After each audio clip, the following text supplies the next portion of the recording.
ఇదిగోండి మా మామిడి చెట్లు అయితే పూసాయి, పూతకొచ్చాయి. ఇదే ఫస్ట్ సెట్ అండి. వెనక 4 చెట్లు అయితే ఉన్నాయి. ఇప్పుడైతే వెళ్ళలేము, కొంచెం జూబ్గా ఉంది కదా, పాములు ఉంటాయని భయం. ఇదిగోండి బాగా పూసింది.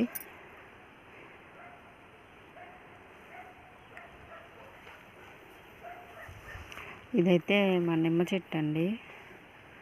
నిమ్మ చెట్టు కూడా పూసింది. ఎక్కడైతే కాయలు అయితే లేవు, నిమ్మకాయలు.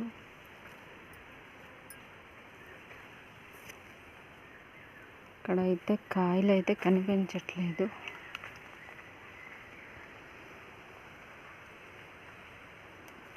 ఇప్పుడైతే టమాటా మొక్కలకైతే నీరు పోస్తాను.